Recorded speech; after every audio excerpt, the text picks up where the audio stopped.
신명기 11장 26절로 32절,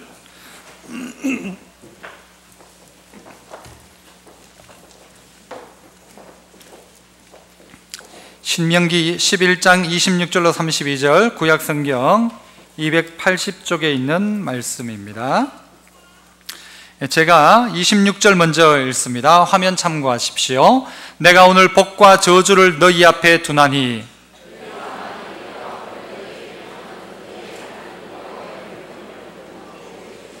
너희가 만일 내가 오늘 너희에게 명령하는 도에서 돌이켰더나 너희 하나님 여호와의 명령을 듣지 아니하고 본래 알지 못하던 다른 신들을 따르면 저주를 받으리라.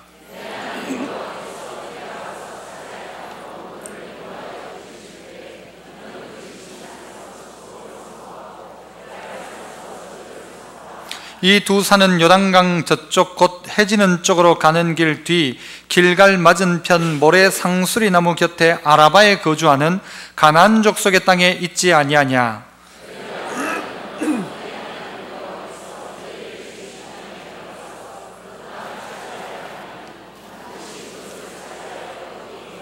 같이 읽습니다. 내가 오늘 너희 앞에 베푸는 모든 규례와 법도를 너희는 지켜 행할지니라. 아멘.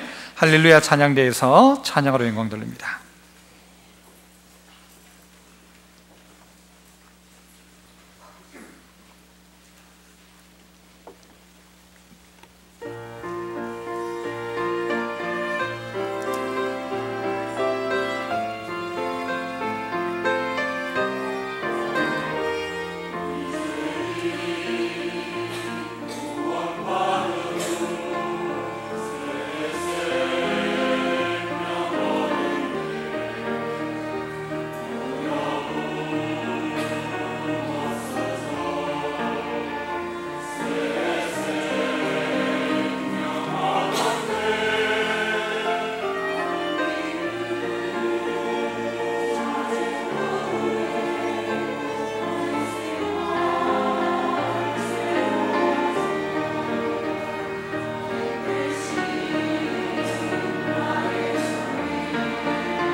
아멘.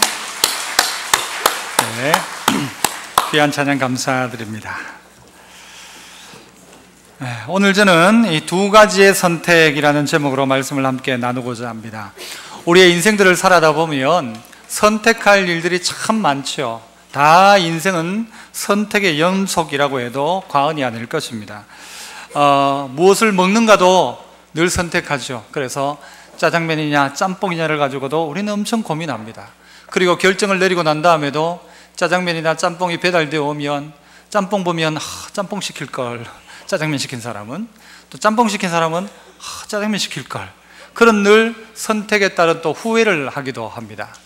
어제 저녁에도 제가 어디 신방을 갔다 식사를 하면서요, 죽이냐 탕이냐를 가지고 저는 탕을 시켰거든요. 죽이 나오는데 죽이 너무 맛있어 보이는 거예요. 그런데 막상 또 탕은 또 탕대로 그런 겁니다. 그런데 우리 인생 가운데 무엇을 먹는가도 고민이지만 이 고민 때문에 우리는 힘들어할 이유는 없습니다. 그러나 진정 힘들어할 것은 무엇인가 하면 나의 지금 이 선택이 복이냐, 지금 내가 하는 선택이 이게 저주냐라고 한다면 이건 짬뽕과 짜장면의 문제가 아니라는 것입니다. 내 인생에 정말 무엇을 선택하느냐에 따라 이게 복과 저주가 여기에 달렸다면 우리의 선택은 아주 신중해야 할 것입니다. 그리고 그런 장면에서 우리는 함부로 선택할 수가 없습니다. 잘못 선택하면 저주를 받는데 어떻게 그냥 생각지 않고 선택할 수 있습니까? 그래서 오늘 우리의 인생 가운데 많은 선택의 연속이 있는데 이 선택의 연속의 현장 속에 하나님은 우리를 어디에 갖다 세우시는가 하면 그리심과 에발이라는 곳에 갖다 세우십니다. 그리심산은 축복의 산이고 에발산은 저주의 산이라고 해요. 산이 저주가 아니라 거기에서 축복과 저주의 말씀을 하나님 주세요. 그 앞에서 우리는 결단합니다. 어디를 선택할 것인가? 저주를 선택할 것인가? 아니면 복을 선택할 것인가?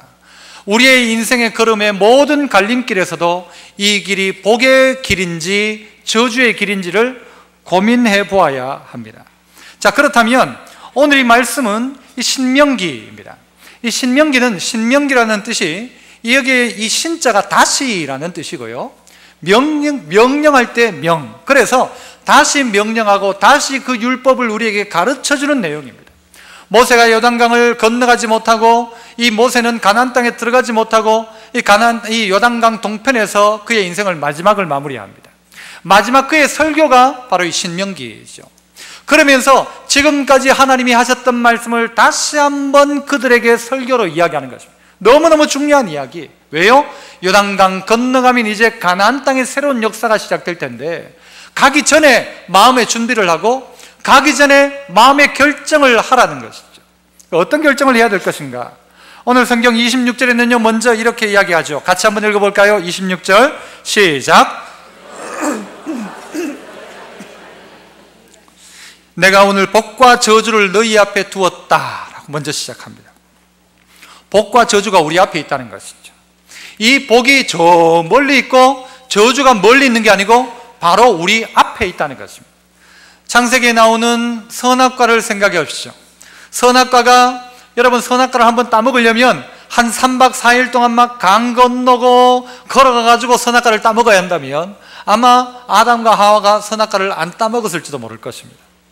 만약 이 선악과를 하나님이요 동산 안에 두셔도 한 7m, 8m 높이에 간들간들거리는 나무 위에 달아놨더라면 목숨 걸고 거기 올라가서 먹진 않을 것입니다.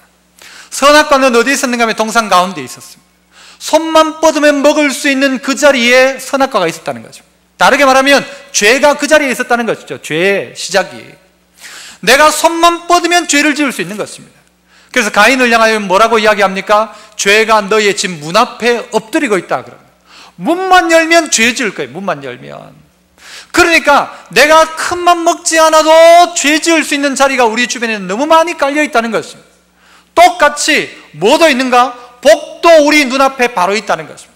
문만 열면 하나님의 복을 선택할 수 있고 그 동산 가운데서 선악과가 아니라 수많은 과일 나무들을 먹을 수 있는데도 불구하고 그것 말고 선악과, 이걸 아담과 하와는 결국 먹어버렸다는 것이죠. 여러분이 있는 머리맡에 여러분의 죄가 그 자리에 있을 수 있습니다. 여러분이 잠자리에 들면서 여러분의 머릿속에 내일 이놈 내가 어떻게 해야지라고 누군가를 미워하고 누군가를 죽일 생각을 가지고 있다면 여러분 손에 여러분 바로 가까이에 죄가, 저주가 바로 있다는 것입니다. 생각하여야 합니다. 나는 지금부터 저주를 선택할 것인가, 복을 선택할 것인가? 여러분 선택하시려면 뭘 선택하실래요? 복을 선택해야죠. 이건 뭐 당연한 것이죠. 그런데 우리의 모습이요, 그렇지 않을 때가 많더라는 것이죠. 지난주에 우리가 말씀을 나눴지만요, 여자들은 두려움과 떨면서 무덤가로 갑니다. 왜요? 죽어 계신 예수님, 그 예수님 만나려고 가니까 두려움 가운데 그 자리 가는 거예요. 그 자리에는 예수님이 계시지 않았어요. 죽은 예수님 없습니다. 한번 따라해 볼까요? 죽은 예수님 없다. 죽은 예수님은 그 자리에 없었어요. 누가 있었어요? 아무것도 없었어요.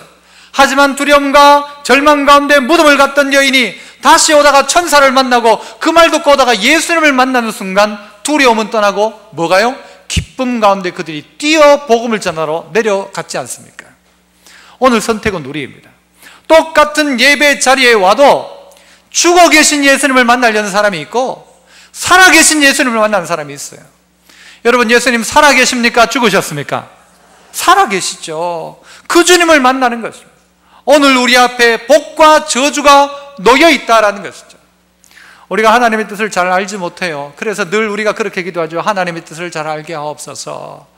우리 그냥 하는 말로요, 하나님의 뜻이 좀 아리까리해요. 이게 맞는지 아닌지, 이건지 저건지, 이 남자가 맞는지 아닌지. 그런데 분명한 하나님의 뜻 가운데 하나가 뭔가 하면요, 항상 어떻게 해라? 기뻐해라. 쉬지 말고 범사에. 이건 뭐래요? 그리스도 예수 안에서 너희를 향하신 하나님의 뭐다? 뜻이니라 그래요. 뜻. 기뻐하는 것도요, 우리의 선택입니다. 기뻐하는 것도. 아이고 목사님은 환경이 그래서. 그거 말고 내가 기뻐하기로 작정하는 건요, 내 뜻이라니까요. 내 선택이라니까요.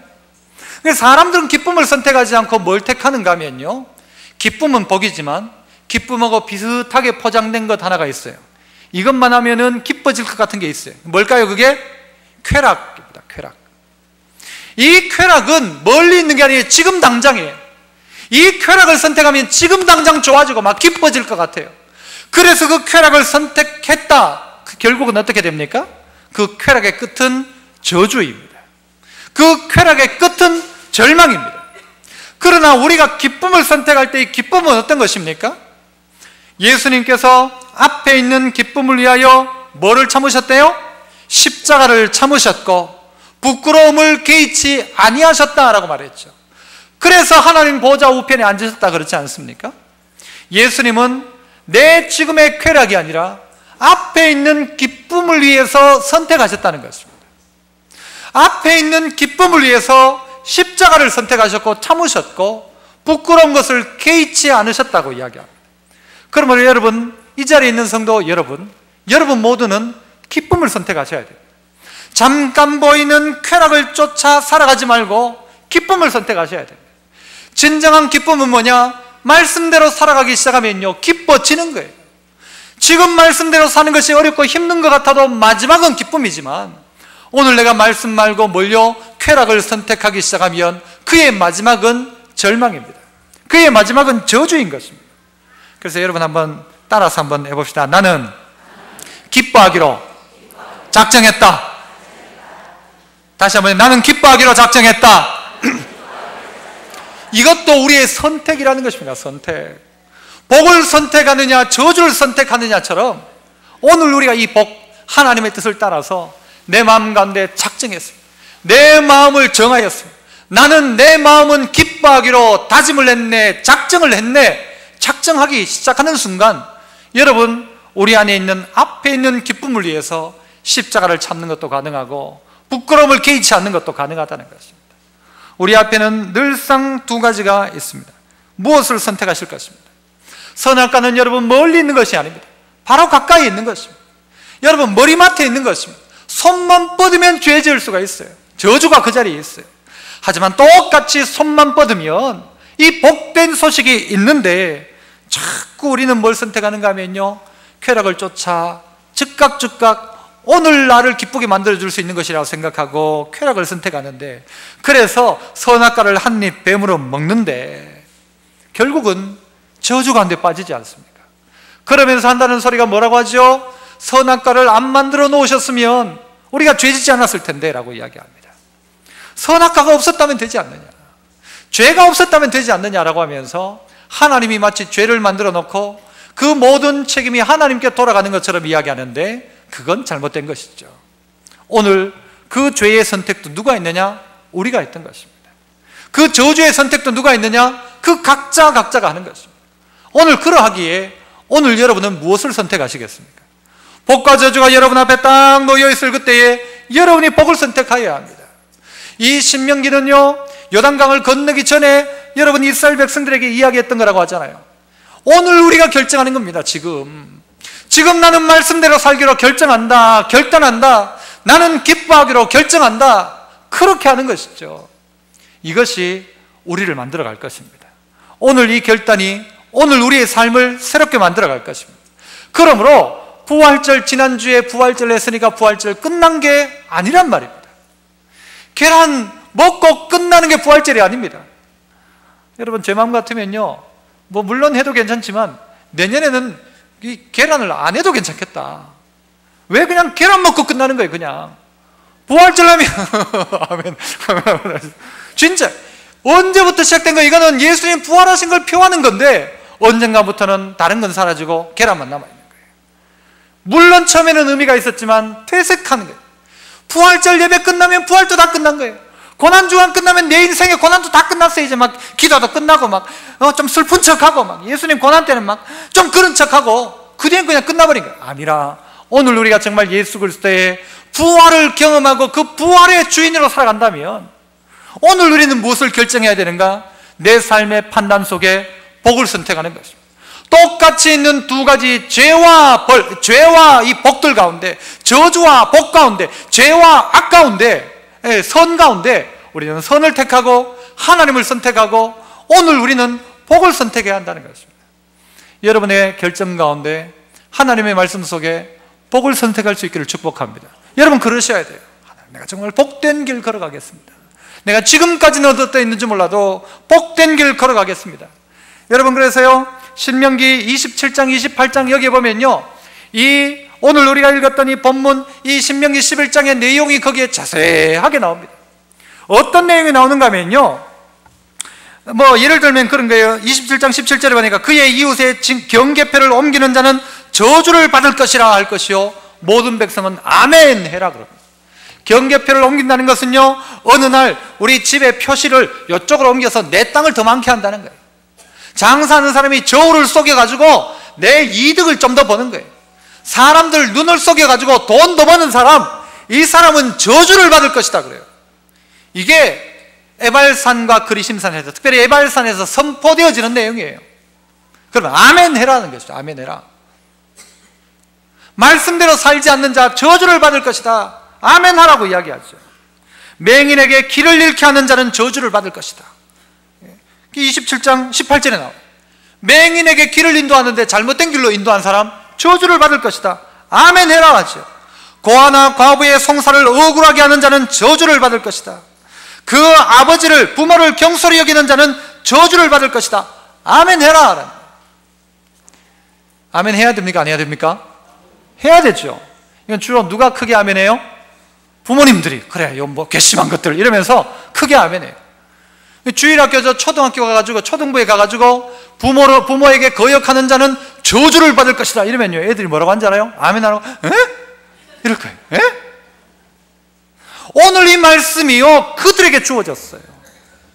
저주의 말씀이 주어졌고 축복의 말씀이 주어졌는데 그들이 선택할 문제인 거예요. 이제는 아버지를 효도할 것인가, 내가 이 경계표를 옮길 것인가, 내가 과부에게 억울하게 할 것인가 말 것인가의 결정은 오늘 우리가 한다니까. 저주가 선포되어질 때 그 저주를 받았던 자가 저주가 아니에요. 오늘 그 말씀을 받기만 받으면요, 그 사람은 살아나요. 다윗을 향하여 네가 바로 그 사람이다라고 다윗을 향하여 그 저주가 이야기될 때에 다윗은 회개하지 않습니까? 그러니까 그게 그의 복이 되죠. 그러므로 오늘 우리를 향하여 이런 사람은 저주를 받을 것이라 이럴 때에 자기를 돌이킨다면 그 사람은 그게 저주가 아니라 복이 될 수 있다는 것입니다. 복이 될 수가 있죠. 남편을 사랑하지 않는 자는 저주를 받을지어다. 여러분 이렇다면 어떻게 할까요? 여러분 남자들은 아멘하지 마시고 여자들 어떻게 해야 돼요? 맞는 말이거든요. 여기에 그런데 우리는요 아멘하지 않는 거예요. 자기 아내를 사랑하지 않고 다른 여자 사랑하는 여자는 남자는 저주를 받을지라. 남자들이 아멘해야 돼. 이거는 이런 저주가 이들 가운데 있는데 자기 손앞에 그 말씀이 주어졌는데도 불구하고 그걸 받아들이지 않는 거예요. 그래서 하나님은 오늘 이스라엘 백성이 가나안 땅 건너가기 전에 이 말씀을 하시는 거예요. 말씀대로 살지 않으면 저주가 있다. 하지만 말씀대로 살면 하나님의 복이 있다. 그게 오늘 본문 속에서 우리가 읽었던 본문 27절 28절에도 그대로 나오죠. 하나님 말씀대로 살면 복이 있다. 하지만 너희가 이 하나님의 명령을 듣지 않으면 저주를 받을 것이다 이야기하죠. 그렇다면 두 번째로는요, 왜 그리심과 에발산인가 라는 것입니다. 왜 그리심산 에발산에서 축복과 저주가 임하는가라는 것이죠. 여러분, 이 그리심과 에발산을 오늘 성경 30절을 한번 보시면요, 이 지명, 이 자리를 어디인지를 가르쳐주고 설명합니다. 30절 자 보십시오. 이 두 산이 어디예요? 그리심산과 에발산을 이야기해요. 어디 있다고 하죠? 요단강 저쪽. 요단강 저쪽이면 어디입니까? 동쪽입니까? 서쪽입니까? 잘 모르겠죠? 어디예요? 해지는 쪽이래요. 해지는 쪽이 어느 쪽입니까? 서쪽이죠. 요단강 서쪽편 가는 길 뒤 길갈 무슨 편? 맞은편에 뭐가 있어요? 모래 상수리 나무가 있대요. 모래밭에 있는 상수리인가요? 아니에요. 모래 상수리 곁에 아라바에 거주하는 가나안 족속의 땅에 있지 아니하냐? 모르냐 그거? 그렇지 않냐라고 묻는 거예요. 그리심산과 에발산이 그러면 어디에 있다는 겁니까? 그냥 가나안 말로 좀 더 이게 이 성경이 이야기하는 바를 따라서 말해보자면 거기에 요거 옆에 있다. 어디를 이야기하는 거예요? 모래 상수리 나무 곁에 있는 그 동네에 무슨 산이 있다? 에발산과 그리심산이 있다. 거기에 올라가서 축복을 선포하고 한쪽은 또 저주를 선포해라. 그러면 여기서 왜 모래 상수리 나무를 이야기할까요? 왜 모래 상수리 나무냐고요? 모래가 지명이다? 아닙니다. 지명이라면 세겜 땅이란 것을 이미 알고 있잖아요. 지명이 아닙니다. 모래 상수리 나무 할 때 모래는 주인 이름일 것이다. 상수리 나무의 주인 아닙니다. 이 모래 상수리 나무는 모래가 아니고요, 뿌리는 모래 아니고, 모래 상수리 나무라는 모래라는 말은 어디에서 나온 말인가 하면요, 라라는 말에서 나왔는데 본다라는 뜻이고요, 그게 뭔가 하면 예언한다라는 뜻이에요. 상수리 나무와 예언이 합쳐진 모래 상수리 나무 하면은 어떤 말인가? 아이고 그 집에 담에 대나무 꽂아놨더라. 무슨 이야기입니까? 1번 대나무를 좋아하는 사람이다. 2번 뭐다? 점쟁이 무당이다. 대나무 꼽아놓으면 그 집이 어떤 집이에요? 대나무 좋아하는 집이 아니고 무슨 집? 무당집인 것처럼 상수리 나무 하면요, 그것은 그때 당시에 많은 사람들이 이방 신에게 우상 숭배했던 자리입니다. 그래서 무당 상수리 나무 하면요, 거기가 바로 이 우상 숭배했던 자리다, 그렇게 이야기할 수 있는 거예요. 우상 숭배했던 자리. 왜 하필 그 자리냐는 것이죠. 왜 하필 그 자리냐? 그냥 상수리 나무가 아니고 왜 모래 상수리 나무냐? 여러분, 이 상수리 나무 하면 나름대로 여러분 머릿속에 떠올라야 될 사람이 있습니다. 믿음의 조상이었던 누굽니까? 아브라함이죠. 아브라함이 가나안 땅에 딱 들어갑니다. 그게 창세기 12장에 나오죠. 딱 들어가서 마침내 가나안 땅에 도착한 거예요. 그 땅 자리가 어딘가 하면요, 바로 이 세겜 땅 여기입니다. 창세기 12장 6절에 아브라함이 그 땅을 지나 세겜 땅 모래 상수리 나무에 이르니, 어디에 이르렀다고요? 모래 상수리 나무 세겜 땅에 이르렀어요.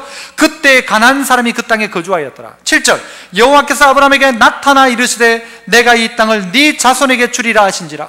자기에게 나타나신 여호와께 아브라함이 그곳에서 제단을 쌓았다라고 이야기합니다. 이 모래 상수리 나무는 그러므로 어떤 의미가 있는가 하면요, 아브라함이 하나님께 처음으로 제단을 쌓았던 자리, 아브라함과 하나님이 아브라함을 만나 주셨던 자리, 하나님이 아브라함에게 이 땅을 너의 자손들에게 주겠다고 약속하셨던 자리가 바로 모래 상수리 나무입니다. 왜 하필 거기냐라는 것이죠. 여러분, 하나님이 나타나셨다라는 그 말이요, 모래라는 말과 어원이 같은 것입니다. 아까 이야기했잖아요. 딱 같은 거예요. 나타나셨다 이 말이에요. 어디에? 이방신을 섬기고 있던 가나안의 이 본거지였던 그 자리에 누가요? 하나님이 나타나셨다. 누구를 통해서? 아브라함을 통해서. 그러면 오늘 우리의 선택은 무엇인가 하면요, 세상 가운데 그 자리에서, 세상의 문화가 들끓는 그 자리에서, 그 자리, 우리가 쉽게 말하면 대나무 꽂아놓은 그 자리에 가운데 가서 나는 그 자리에서 하나님을 예배한다.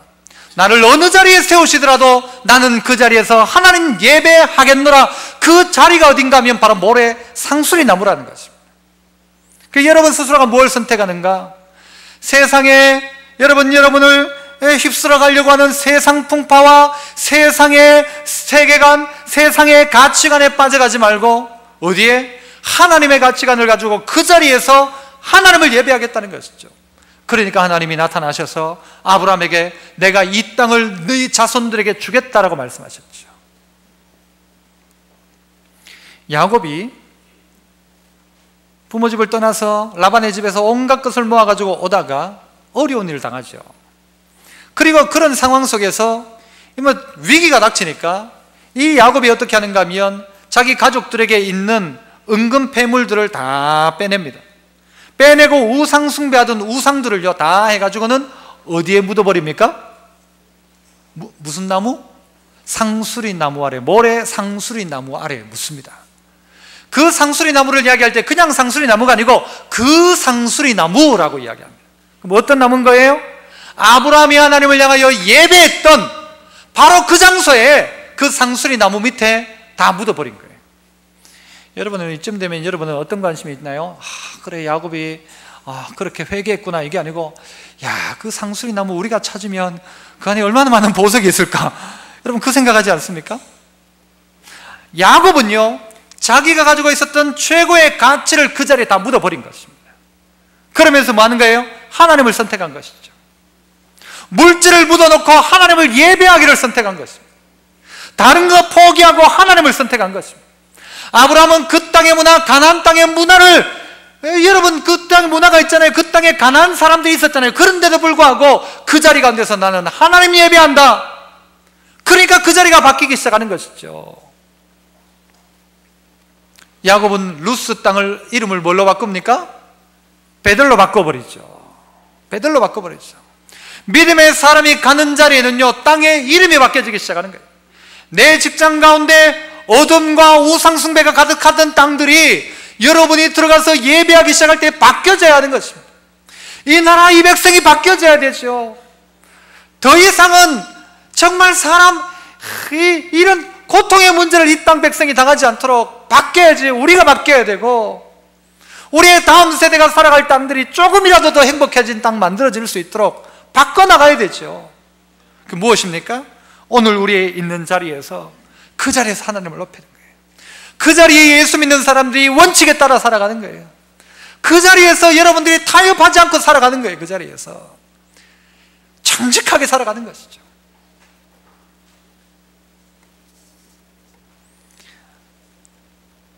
미국에 한번 가보니까 미국은 참 희한하더라고요. 뭐가 희한한가 하면은 법이 너무 많아요. 법이 너무 많아. 무슨 법이 있는가 하면요, 애를 차에 혼자 두고 내리면요 이거 잡혀가요. 그것도 차에 혼자 두고 내리면.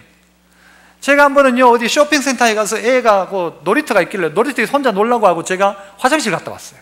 난리가 났어요. 밖에서 어떤 이 개념 없는 부모가 자식을 밖에 두고 화장실 갔냐, 화장실 갔는지 모르지, 막 경찰들 난리가 났어요. 잘못하면 잡혀갈 뻔했어요. 큰일 났다 싶어가지고 그 다음부터는 꼭 잡고 다니다가 나가는 길에 잠깐 제가 어느 가게 안에 들어가고 애는 창문 밖에 서 있었어요. 경찰이 와가지고 그러냐고, 이 부모 누구냐고 막 찾아오는 거예요.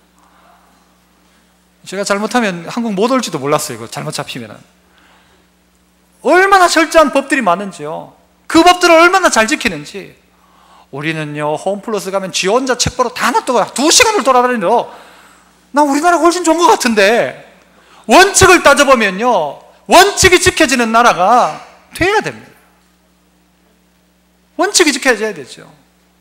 함부로 그냥 하는 거예요. 그냥 대충 하는 게 괜찮지. 이때까지 괜찮았고, 이때까지 안 무너졌고, 이때까지 아무 문제 없었으니까 괜찮아. 다들 이렇게 했다고. 배가 넘어질 일이 어디 있냐. 아무리 놔둬도 가만히 놔뒀는데 왜 넘어지냐. 그게 넘어지는 거죠. 이때까지 괜찮았다고 하지 말고 원칙을 정하는 거예요. 그거 안 지키니까 이 시대가 문제를 당하잖아요. 그 원칙이 안 지켜지니까 우던 사람이 생기잖아요. 그 원칙이 안 생기니까 온 나라가 절망에 빠져 있잖아요. 오늘 우리 있는 자리 가운데서 여러분이 예배하기 시작해야 됩니다. 여기는 원래 여기는 그런 데다. 모래 상수리 나무, 여기는 나 우상 섬기고 그 상수리 나무 아래에서 온갖 음행을 행하는 자리였지만 그 땅들이 바뀌기 시작하는, 내가 이 땅 나한테 준다. 거룩한 땅 되는 거예요. 그 땅이. 여러분이 있는 자리가 뭔가는 달라야지 않아요? 예수 믿는 사람이 그 직장 가운데 한 명이라도 있으면 뭔가는 달라야 되죠. 뭔가는 달라야죠. 똑같아. 안 되죠. 그러면 오늘 그래서 우리를 향하여서요, 세상 가운데 나가기 전에 이 말씀 주시는 거예요. 이 말씀 주시는 거예요. 에발산과 그리심산에 복과 저주를 선포하며 너희가 뭘 선택할 것인가 묻는 거예요. 예배를 선택하느냐, 하나님을 예배하는 것을 선택하느냐, 아니면 우상 숭배 그냥 그 모습대로 갈 것인가 묻고 있는 거예요. 이 모래 상수리 나무 곁에 아브라함이 믿음을 시작했고, 야곱이 거기에서 하나님을 결단하고 자기가 섬기던 우상들을 전부 다 땅에 파묻었던 그 자리처럼 첫 약속의 자리, 예배의 자리, 하나님을 만난 그 자리 가운데 우리는 나아가야 합니다. 그리고 거기에서부터 선택해야 됩니다. 이것이 우리가 부활의 주님을 만난 자로 살아갈 우리의 한 주간의 삶이 되어야 한다는 것입니다. 마지막으로 세 번째는요, 오늘 결론적인 내용이죠. 이건 한번 따라서 한번 해봅시다. 경계에서 한 박자 빨리 말씀으로 나아가라. 이 경계라는 것은 뭔가 하면요, 그리심산과 에발산을 이야기합니다. 이 그리심산과 에발산은요, 어떤 사람들은 이야기하기를 그리심산은 막 축복의 산이니까 막 나무도 많고 막 좋고, 이쪽 에발산은 막 헐벗었고 이야기하는데, 요즘 사진을 보면 그렇진 않습니다. 둘 다 비슷합니다. 그 산이 뭐 특별한 게 아니에요. 그 산이 뭐 아주 높은 산도 아니에요. 800m, 900m 이 정도인데 그 동네로 따져보면요, 그렇게 높은 산도 아니에요. 조그만, 마치 우리 무덤에 이렇게 봉분이 이렇게 있는 것처럼요, 두 산이 이렇게 돼 있어요. 무슨 이야기인가 하면은 그들에게 시각적으로 가르쳐 주는 거예요. 너희가 기억해라. 너희가 복을 선택하는지 저주를 선택하는지 분명히 기억해라. 그리고 눈을 들어가지고 산을 볼 때마다 기억해라. 하나님의 복이 어디서 나오는지, 이 하나님의 저주가 어디서 나오는지를 기억하라는 것이죠. 아까 신명기 11장에서 오늘 우리 본문이 시작됐습니다마는 27장, 28장에서 구체적인 내용이 나와요. 이건 여러분이 오늘 집에 가셔서 신명기 27장, 28장은요, 몇 번씩 읽어봐야 돼요. 이게 저주를 받을 짓을 내가 하고 있는지, 복 받을 짓을 하고 있는지. 복 받을 사람들을 향해서는요, 네가 들어가도 복을 받고 나가도 복을 받고 떡반죽 그릇이 복을 받고 양이 복을 받고 양이 새끼가 복을 받고 복을 받고 복을 받고 복을 받고 이야기해요. 읽어보셔야 돼요. 그런데 이건 아직 요단강 건너기 전이었어요. 신명기는. 그래, 요단강 건너고 난 다음에 어떤 일들이 그에게 벌어지는가? 그들은 먼저 여리고성을 만납니다. 여리고성을요, 완벽하게 함락시킵니다. 그리고 두 번째 만난 성이 무슨 성입니까? 아이성이죠. 그런데 아이성에는 참담하게 실패를 합니다. 이유가 무엇 때문이었습니까? 아간이란 사람이 범죄했기 때문에. 그 죄 때문에요, 이스라엘 백성들이 여리고에선 성공했는데 아이성에서는 전부 실패하는 거예요. 아니 왜 이럴까? 내가 지금까지 이런 일 경험으로 계속해서 됐는데 왜 오늘 이 일이 안 될까? 이 조그만 일이 안 될까? 여러분도 똑같은 거예요. 하나님이 지금까지 내게 은혜를 주신데 왜 이 조그만 일 앞에서 내가 이 주저하고 있는가? 못하고 있는가? 왜 안 될까? 왜 실패할까? 생각해 보셔야 돼요. 아이성의 실패의 원인은 아간 때문이었습니다. 그래서 아간을 죽이고 난 다음에, 죄의 그 가장 씨앗을 죽여버리고 난 다음에 아이성을 점령했고, 아이성 점령 바로 다음 장면 여호수아 8장에 뭐가 나오는가 하면요, 오늘 그리심산 에발산이 나오고 있습니다.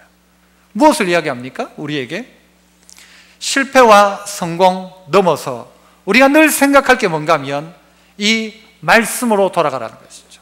이 말씀. 다른 사람보다가 요단강 건너기 전에 한 발자국 먼저 말씀을 선택해라. 늦게 선택하지 말고.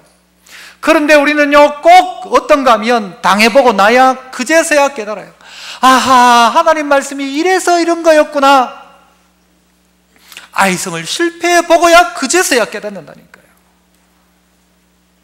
그래서 결혼하기 전에 결정하고, 취직하기 전에 하나님과의 약속을 먼저 하고, 오늘 그 일이 이루어지기 전에 먼저 하나님과 약속하는 거예요.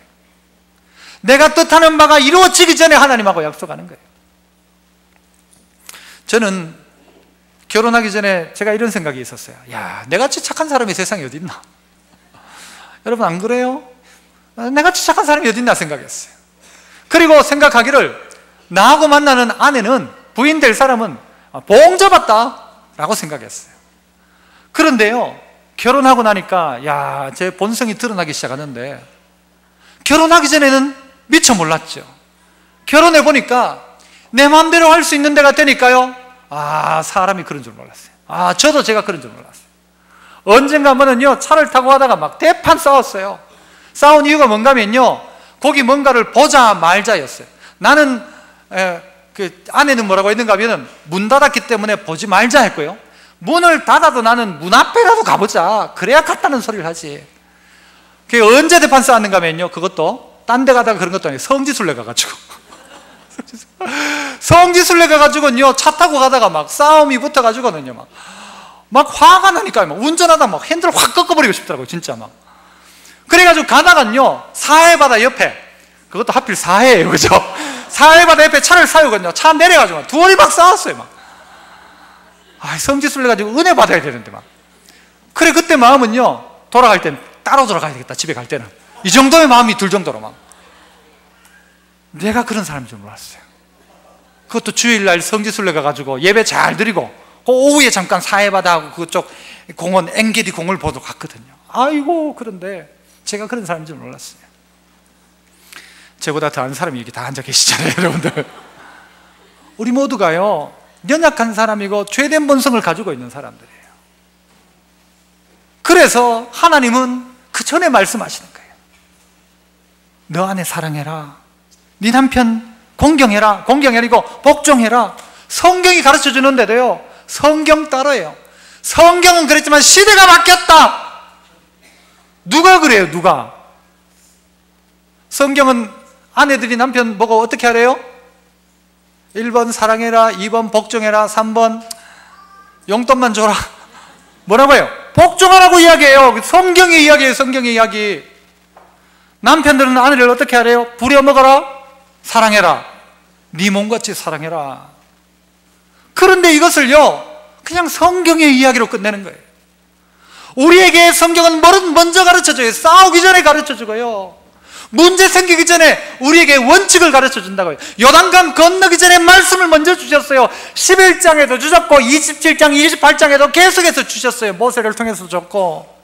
그리고 직접 들어가 보니까 실패하는 거예요. 여리고성 다 함락했다 생각했는데, 다 순종했다 생각했는데 내 속에 아간이 있었던 거예요. 내가 아간이 안 된 이유는 내가 그걸 못 봤기 때문에 내가 못 가져간 거지. 내가 봤더라면 내가 아간이 된 거예요. 그거 이야, 이런 종교 있네 하면서 내가 숨기는 거죠. 못 봤으니까 안 가져왔지. 아이고, 내가 못 봤네. 내가 봤으면 내가 가져갈 건데. 양떼를 숨겨가지고는요, 그 입을 틀어막는 거예요. 조용해라고 막. 양떼를 죽어야 될까 내가 살리는데 조용해라 하면서. 그러면서 죄 짓고 있는 거예요. 그러면서 뭐라고 하는가 하면 우리 집 부자 된 이유는 다 하나님의 은혜다 그래요. 그 부자 되기 위해서 온갖 나쁜 짓을 다 했는데 그것 때문에 부자 돼가지고 하나님의 복 받았다 그래요. 무슬림들 가운데는 이런 생각이 있대요. 부자 되면 이것은 알라의 복이다. 부자 되면 어떤 방법을 통해 돈만 모으면 복 받은 거다라고 이야기한대요. 그들은요, 이거는 뭐 좀 과한 이야기일 수 있는지 모르지만 차를 타고 가다가 교통사고가 나서 그 사람이 다치면 그 사람 다 물러줘야 돼요. 그런데 다친 사람은 내가 책임을 져줘야 되는데 그 사람이 죽어버렸다? 그럼 책임을 안 진대요. 왜 안 지는가 하면은 알라의 뜻이란 거예요. 죽는 거는. 죽고 사는 건 네가 교통사고를 내서 죽는 게 아니고 알라의 뜻이다.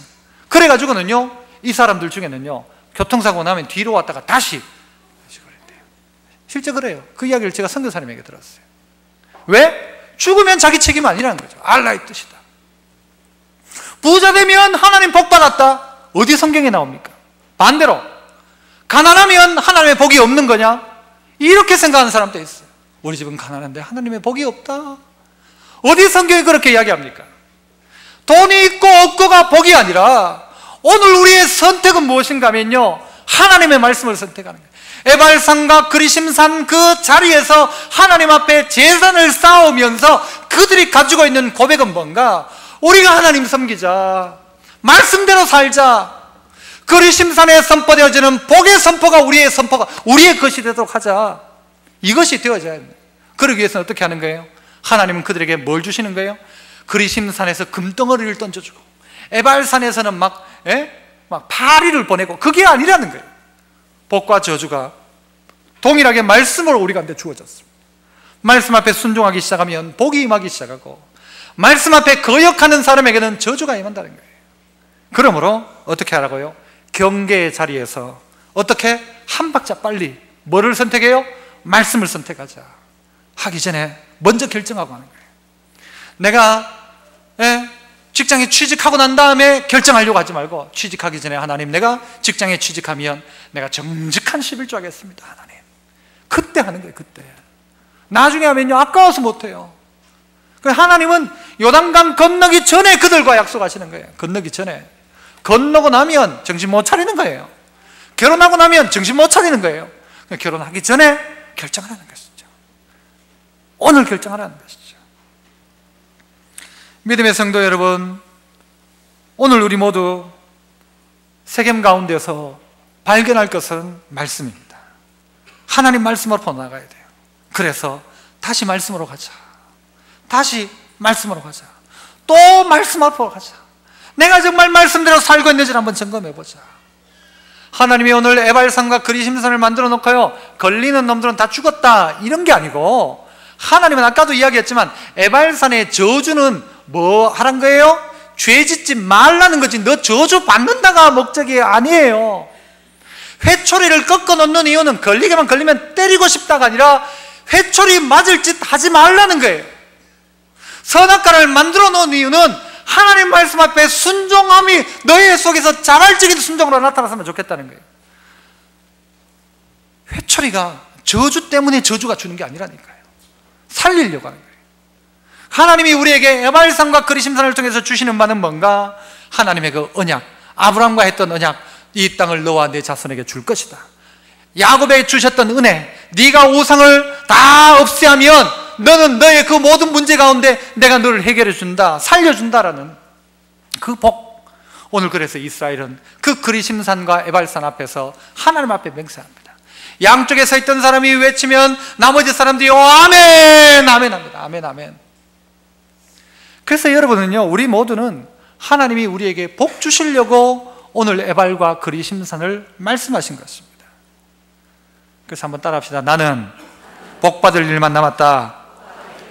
어떻게 하면요? 복을 선택하는 사람, 하나님 선택하면. 옆에 계신 분에게 한번 해봅시다. 복 받을 일만 남았습니다. 딱 보니까 얼굴이 복 받을 일만 남았습니다. 이 놀라운 은혜가 우리 성도 모두에게 있기를 축복합니다. 기도하겠습니다. 은혜로 오신 아버지 하나님, 오늘 우리 바로 앞에 우리의 손만 뻗으면 죄가 있고, 우리의 손만 뻗으면 말씀대로 살아갈 수 있는데 우리는 쾌락을 선택하고 저주를 선택합니다. 어리석은 인생 되지 않게 하시고 오늘 우리의 삶의 자리에서 다시 한번 복을 선택하는 저희들 되게 하여 주시옵소서. 우리 앞에 있는 복과 저주 앞에 복을 선택하게 하시고, 오늘 그리심산과 에발산 앞에 있었던 바로 그 모래 상수리 나무 곁에 올라가 하나님을 예배하는 저희들 되게 하시고, 세상이 우리를 아무리 힘들게 한다 할지라도 하나님을 예배하는 이것을 방해할 수 없다. 그래서 우상의 자리에서 이제는 하나님을 예배하는 자리를 만들어가며 이 나라 이 민족이 하나님의 복받는 나라 되어질 수 있도록 은혜 베풀어 주시옵소서. 아버지 하나님, 오늘 이 땅 가운데 슬픔과 어려움 가운데 있는 이 나라 이 백성을 하나님 위로하여 주시고, 어둠 가운데 절망 가운데 있는 자들 가운데 이제 도리어 그것이 바뀌어 기쁨되게 하시고 감격되게 하시고 다시 한번 소망 발견하게 하시고 하나님의 위로가 있게 하여 주옵소서. 하나님 이 나라 이 민족을 통하여 주님 영광 받으시고 놀란 은혜 주시기를 간절히 원하옵고 예수님 이름으로 기도합나이다. 아멘.